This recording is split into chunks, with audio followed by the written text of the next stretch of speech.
చూస్ country delight, live better. ఇప్పుడే country delight app ని download చేసుకోండి. బంగారం రేటు రోజు రోజుకు పెరిగిపోతూనే ఉంది. ఆల్ టైమ్ హై రేటుకి చేరుకుంది బంగారం. అసలు సామాన్యులు కొనగలరా లేదా అనే పరిస్థితి వచ్చేస్తోంది. ఏకంగా దివాళీ నాటికి 1,50,000కు చేరుకుంటుంది అంటున్నారు. 10 గ్రాములు అంటే తులం బంగారం. ఇప్పుడైతే హైదరాబాద్లో దాదాపు 1,15,000కు చేరువలో ఉంది బంగారం ధర. సో దీని మీద మార్కెట్ అనలిస్ట్ ప్రశాంత్ గారు ఉన్నారు. ఒకసారి ఆయనతో మాట్లాడదాం. ఎందుకు ఇంతగా పెరిగిపోతోంది, దీనికి అడ్డే లేదా, ఆయనతో అడిగి తెలుసుకుందాం. నమస్తే అండి. ఏంటండి అసలు ఆగకుండా పరుగులు తీస్తూనే ఉంది. 2020 నుంచి ఆల్మోస్ట్ అంటే ఈ 4-5 ఇయర్స్లో 60,000-65,000 పెరిగిపోయింది గోల్డ్. అసలు ఇంత పెరుగుతుందని అప్పుడు ఎవరు ఎక్స్పెక్ట్ చేయలేదు. గత సంవత్సరం నుంచి అయితే అసలు ఆగట్లేదు. ఎవ్రీ డే ఎవ్రీ వీక్ పెరుగుతూనే ఉంది. ఏంటి డాలర్ రేటు కూడా తగ్గిపోవడం దీనికి రీజనా, లేకపోతే రేపు ఏదో ఫెడ్ మీటింగ్ ఉందంటున్నారు దాని వలన, అసలు ఏంటి ఎక్కడ ఆగుతుంది ఇది? సిల్వర్ కూడా అలాగే పెరిగిపోతుంది ఆఫ్ కోర్స్. డెఫినెట్ గా అండి. ఐ థింక్ మనం ప్రధానంగా ఫోకస్ చేసి చూస్తే లాస్ట్ 2 ఇయర్స్ 2023 మనము సెప్టెంబర్ అంటే దసరా టైం మనం తీసుకుంటే 55,000 ఉన్న బంగారు ధర కరెక్ట్ గా 2 సంవత్సరాలకు 1,10,000 చేరుకుంది. అంటే దాదాపు డబుల్ అయింది. అంటే ఇంత పెద్ద ఇన్వెస్ట్మెంట్ పెద్ద పెద్ద స్కీముల్లో కూడా మనము చూడనేది స్వచ్ఛమైన బాగా భద్రతా పరంగా చాలా చక్కగా అందరూ నమ్మే బంగారం పెరగడం అనేది చాలా చాలా ఆడవాళ్ళకి చాలా బాగుంటది. డెఫినెట్ గా సో నమ్మశక్యంగానే అంశం. బట్ అంతకంత బంగారు కూడా సామాన్యులకు దూరం అవుతూ పోతుంది. సో ఈ పరిణామాన్ని మనము సుమన్ టీవీ ద్వారా 2 సంవత్సరాల క్రితం వీడియో చేసాం. నా ద్వారానే బంగారు అనేది ₹1,00,000 అవుతుంది 2 సంవత్సరాల్లో. అంటే మనకు ప్రపంచ పరిస్థితులన్నీ కూడా మనం క్షుణ్ణంగా పరిశీలించాలి. బట్ ఈ రోజు మనకు డిజిటల్ మీడియా పుణ్యమాన అందరికి కూడా అర్థం అవుతుంది. ఎందుకంటే అమెరికా డాలర్ అనేది ఎంత ప్రభావితం చేస్తుంది అని ఖచ్చితంగా కూడా 2023లో మేము చూసినప్పుడు ఆ రోజు గ్లోబల్ పరిణామాల్లో ఏమైందంటే, రష్యా ఎప్పుడైతే ఉక్రెయిన్ యుద్ధంకి వెళ్ళిందో అక్కడ స్టార్ట్ అయిందండి పరిస్థితి. ఆ రోజు రష్యా మీద అమెరికా వచ్చేసి ఒక చిన్న ప్రతీకార చర్య చేసింది. ఏంటంటే, అరే మేము చెప్తే వెళ్ళట్లేదు కాబట్టి మీరు మా దగ్గర దాచుకున్న డాలర్స్ అన్ని మేము ఫ్రీజ్ చేస్తున్నాం, ఈ రోజు నుంచి మీరు వాడుకోవడానికి వీలు లేదు అంటూ ఒక పెద్ద షాక్ ఇచ్చింది. ఎప్పుడైతే అమెరికా ఈ చర్యలకు వెళ్ళిందో డాలర్ అంటూ పడిపోతూ వస్తుంది. డాలర్ కి పలు రకాలు ఉన్నాయి కారణాలు. బట్ అన్ని దేశాలు కూడా అరే ఒకసారిగా మన దగ్గర అంటే మనం 1991 ఒకసారి వెళ్తే పాతకు మన రోజులకు వెళ్తే భారతదేశం అనేది ఆల్మోస్ట్ విదేశీ నిలవలంటామండి మనము. ఫారిన్ ఎక్స్చేంజ్ రిజర్వ్స్ ఖాళీ అయిపోయిన సందర్భం నుంచి ఈ రోజు మన దగ్గర దాదాపుగా $700 బిలియన్ రిజర్వ్స్ ఉన్నాయి. 6 నెలల నుంచి 7 నెలలు మన దగ్గర రిజర్వ్స్ ఉన్నాయి. వాటన్నిటిని కూడా మనం డాలర్లో ప్రధానంగా రూపంగా దాచుకున్నాం. ఒక రోజు మన అమెరికా డాలర్లు నేను అమెరికాకి ఇండియాకు ఇవ్వము అని మానేస్తే మన పరిస్థితి ఏంటి అనే సందర్భంలో మన డీడాలరైజేషన్ అవుతూ మన దేశీయంగా RBI ఏం చేసిందంటే మన దగ్గర ఉన్న నిల్వల్లో డాలర్లను తగ్గించుకుంటూ బంగారు కొంటూ పోతుంది. సో దాదాపుగా నేను మాట్లాడే టయానికి 850 టన్నుల బంగారు మొత్తం RBI దగ్గర ఉంది. కేవలం ఈ సంవత్సరం మనము 50 టన్నుల బంగారు కొన్నాం. ఒక సెంట్రల్ బ్యాంక్, మన దేశమే కాదు చైనా, జపాన్ పలు దేశాలు కూడా సెంట్రల్ బ్యాంక్స్ వాళ్ళ దగ్గర ఉన్న మొత్తం నిల్వలో బంగారు శాతాన్ని పెంచుకుంటూ పోతూ డాలర్ శాతాన్ని తగ్గించుకుంటూ పోతున్నాయి. ఈ పరిణామం అనేది మనందరి మీద కూడా పడింది. ఓకే, సో ఏంటి ఇప్పుడు నిజంగానే 1,50,000కి చేరువబోతుందా అండి రేపు దివాళీ నాటికి? నిజమేనా అది?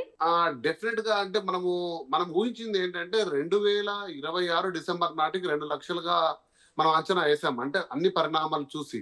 కానీ యుద్ధం ముగుస్తుందేమో అని ఈ సంవత్సరం మొదలైనప్పుడు ట్రంప్ ఎన్నికైనప్పుడు అందరికి కూడా ఆశాభావం ఉన్నది. యుద్ధం ముగుస్తుంది, డాలర్ కొంచెం బలపడుతుంది, దేశాలన్నీ కూడా రిలాక్స్డ్ గా ఉంటాయి, అంటే ఎకనామిక్ యాక్టివిటీ రిలాక్స్డ్ గా ఉంటుంది అనుకున్నాం. కానీ ట్రంప్ రావడం పరిణామాలన్నీ మనం చూసాం. టారిఫ్లు అన్నారు, సో దేశాలన్నీ కూడా ఒక కుదిపేశారు. బట్ ఈ యుద్ధం కూడా ముగిసే సందర్భం లేదు. ఇది ముందుకు అంతకంతకు వెళ్తూ పోతుంది. సో ఇటువంటి సందర్భంలో మనకు ఖచ్చితంగా కూడా ఇది ఇబ్బంది పరిణామంగా కనపడుతుంది. ఇది ముందుకు పోయే పరిణామంగా ఉంది. అలాగే మన పండగ సీజన్ కూడా చూసుకుంటే రీటైల్ గా భారతదేశంలో ఎక్కువ శాతం కన్జంప్షన్ జరుగుతుంది. వీటిని కొంచెం లెక్కగా చేసుకొని రేట్ అనేది కొంచెం ఎక్కువగా వెళ్లే అవకాశం ఉంది. ఖచ్చితంగా నేను అంచనా వేసి చెప్పలేని 1,50,000 వెళ్తుందని. బట్ ట్రెండ్స్ చూస్తుంటే 1,15,000 చేరుకోవడం ఎంత తొందరగా కూడా ఊహించింది అయితే కాదు. పరిణామాలు చూస్తుంటే ఒక 20,000 ఇంకో 10-20,000 పెరిగే అవకాశమే కనపడుతుంది, కానీ తగ్గే అవకాశం అయితే ఖచ్చితంగా కనబడట్లేదు. అసలు సమీప భవిష్యత్తులో బంగారం రేటు తగ్గే అవకాశమే లేదు కదండి. అది నేను చాలా సార్లు చెప్పానండి. మనము మీరు గత 30-40 ఏళ్ల రికార్డ్ తీసుకుంటే బంగారు ఎప్పుడు తగ్గదండి. బంగారు స్టెబిలైజ్ అవుతుంది. అంటే పెరగడం అనేది ఆగిపోతుంది కానీ బంగారు రేటు తగ్గిపోవడం అంటూ జరగదండి. ఎందుకంటే సృష్టిలో బంగారం అనేది ఒక ప్రిషియస్ మెటల్. ఎంత భూమిలో నుంచి తవ్వాలో అంత దాదాపు 95% తవ్వేశారు. సో వాటినే మనం తిప్పుకుంటూ వాడాల్సింది. ఒక 5% దాన్ని తీయాలంటే కూడా మనకు దాని ఖర్చు కంటే తీసే ఖర్చు ఎక్కువైనప్పుడు తీయడం ఆపేస్తారు, మైనింగ్ అనేది ఆపేస్తారు. సో ఉన్న బంగారంనే అటు ఇటు ట్రేడింగ్ లో వెళ్తుంది కాబట్టి అది ప్రీషియస్ మెటల్. కొన్ని వేల సంవత్సరాలుగా ఒక జాతీయ సంపదగా దాన్ని కొలమానం ఉన్న బంగారాన్ని ఎవరు కూడా వదులుకోరు. దాని వాల్యూ అండర్మైన్ కాదు. కాబట్టి తగ్గే అవకాశం ఖచ్చితంగా లేదు. పెరిగే అవకాశం ఎంత ఉంది అని మనం అంచనా వేసుకుంటే ఈ రేట్లు అయితే కూడా భారీ స్థాయిలో ఏ అనలిస్ట్ కానీ ఏ బిజినెస్ స్పెక్యులేషన్ గాడి కూడా చేయలేకపోయారు. ఈ రకంగా చూసుకుంటూ మనం వెళ్తే రేట్ అనేది అంచనా వేసే పరిస్థితిలో కూడా ఎవరు లేరండి. సామాన్యుడికి అందని ద్రాక్ష అయితే. మీరు మొదట్లో అన్నారు ఆ ఇంపాక్ట్ బూలియన్ గా ఇతర మెటీరియల్ మీరు చూసుకుంటే సిల్వర్ జ్యువెలరీ మీద ఎక్కువగా నేను ఈ మధ్య కూడా ఒక పర్చేస్ కి వెళ్ళాను. బంగారు ఆభరణాలకు ఎటువంటి రకంగా తీసుకునే విధంగా సిల్వర్ జ్యువెలరీ తీసుకురావడం, దానికి కూడా ఒక వాల్యూ ఉంటుంది. అంటే మన భారతీయ ట్రెడిషనల్ బయర్స్ లో ఏంటంటే ఏదైనా అందం ఉండాలి, అలంకరణ ఉండాలి, దానికి విలువ కూడా ఉండాలి. సో సిల్వర్ కూడా అంతో ఎంతో విలువ ఉంది. ఈ రోజు ఒక 5,000, 10,000, 30,000, 40,000 వస్తువు తెచ్చుకున్నప్పుడు దానికి మళ్ళీ రేపు పొద్దున అవసరం ఉన్నప్పుడు కొంత మొత్తం దాన్ని వాల్యూ కన్వర్షన్ చేసుకోవచ్చు. కాబట్టి సిల్వర్ అనేది కూడా పెరుగుతూ వస్తుందండి. బంగారానికి అంటే చేరువలోకి రాకపోయినా దానితో సమానంగా పెరుగుదల మాత్రం సంపాదిస్తూ వస్తుంది. ఇక బంగారం మనము విదేశాలలో ఉన్న విధంగా 14 క్యారెట్ 13, 12 క్యారెట్ నాణ్యతకు తగ్గిస్తూ బంగారు ఆభరణాలు కొనే పరిస్థితి ఎక్కువ కావచ్చని కూడా నేను ఒక అంచనా వేస్తున్నాను. అదేండి ఈ మధ్యన అన్నారు కదా 9 క్యారెట్స్ 11 క్యారెట్స్ 10 క్యారెట్స్ ఇట్లా తీసుకొస్తుంది గవర్నమెంట్ అందుబాటులో. కానీ మరి అలా అన్న తీసుకొస్తే బాగుంటదేమో, కొంచెం సామాన్యులకు అందుబాటులోకి వస్తుంది. ఖచ్చితంగా. ఎందుకంటే ఆ నాణ్యతలో ఉన్న బంగారు ఆభరణాలు విదేశాల్లో కామన్ అండి, సర్వసాధారణం. ఎందుకంటే వాళ్ళు వాల్యూ బేస్డ్ గా చూడరు. అంత డబ్బు పెట్టడం కాదు, వాళ్ళకి కేవలం అలంకరణ అనే ఒక అంశంలో వెళ్తారు కాబట్టి వాళ్ళు 18 క్యారెట్స్ అనేది ఈజీగా యాక్సెప్ట్ చేస్తారు. కానీ బంగారు ఇక్కడ మన దేశంలో వచ్చేసి మన సామాన్య ఇళ్లలో బంగారు ఆభరణం కంటే విలువ చాలా ఇంపార్టెంట్ గా చూస్తారు. బట్ ఇప్పుడున్న పెరుగుతున్న సందర్భంలో రెండింటిని బ్యాలెన్స్ చేస్తూ ఒక సామాన్యులు మధ్యతరగతిలో ఒక తులమో లేకపోతే అరతుల బంగారం పెట్టడం అనేది పెళ్ళో సందర్భమో ఫంక్షన్ చేసుకుంటే ఒక సాంప్రదాయంలో ఈ రోజు 1,50,000, 2 లక్షలు పోతే కొనే పరిస్థితి లేదు. కాబట్టి 9 క్యారెట్స్ కానీ 14 క్యారెట్స్ కానీ అందుబాటులోకి వస్తే కొంచెం ఈ రీటైల్ బయర్స్ కి ఒక రకమైన రిలాక్సేషన్ ఉంటుంది. ఈ 9 క్యారెట్స్ 10 క్యారెట్స్ లేకపోతే 11 క్యారెట్స్ యూజువల్గా ఇప్పుడు మనం వాడుతున్నటువంటి 22, 24 క్యారెట్స్ కి చాలా వేరియేషన్ ఉంటుందండి. అంటే బాగా తేడా తెలిసిపోతుందా, అట్లా అంత ఏం తెలీదా?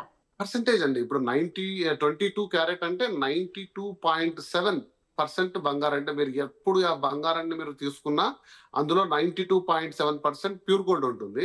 సో మీరు 9 క్యారెట్స్ కు తీసుకున్నప్పుడు దాంట్లో 60-65% గోల్డ్ ఖచ్చితంగా ఉంటుంది. సో మీకు ఆ ప్యూరిటీ ఎప్పుడైతే మనకు గవర్నమెంట్ దాన్ని షాప్స్ లో అమ్మడానికి అందుబాటు ఇస్తుందో అంత శాతం ఖచ్చితంగా ప్రతి ఒక్కరు మ్యానుఫ్యాక్చర్ మెయింటైన్ చేయాల్సిందే. సో ఏ రకంగా మనం వెళ్ళినా కూడా మిగతా వరకు వాళ్ళు ఇతర వస్తువులు కాపర్ కానీ మిగతా అల్లాయిస్ ఏమైనా కూడా మిక్స్ చేసుకుంటారు ఆభరణాలు మ్యానుఫ్యాక్చరింగ్. బట్ అంత శాతం గ్యారంటీ ఇవ్వాలి. కానీ ఇందులో మనకు లొసుగులకు తర్వాత ఈ ఏదైతే మనకు చెకింగ్ ప్రాసెస్ కి చాలా చాలా టైం పడుతుంది. ఇందులో మోసాలు జరిగే ఆస్కారం ఎక్కువ ఉంటుంది. కాబట్టి ఇన్ని రకాలుగా మనకు అందుబాటులోకి తీసుకురాలేదు. బట్ ఇప్పుడు చూస్తున్న పరిణామాల్లో ఖచ్చితంగా నెక్స్ట్ లెవెల్ ప్యూరిటీ గోల్డ్ అనే సర్టిఫికేషన్ వచ్చి దాని అమ్మకాలు కూడా జరిగే అవకాశాలు అయితే దగ్గరలో ఉన్నాయండి. రైట్ అండి, అప్పుడన్నా కొంచెం సామాన్యులకు ఊరట కలుగుతుందేమో. థ్యాంక్ యూ అండి, thank you so much. Thank you. Suman టీవీలో మీ పర్సనల్ అండ్ బిజినెస్ ప్రమోషన్స్ కోసం కింది నెంబర్కి కాంటాక్ట్ చేయండి.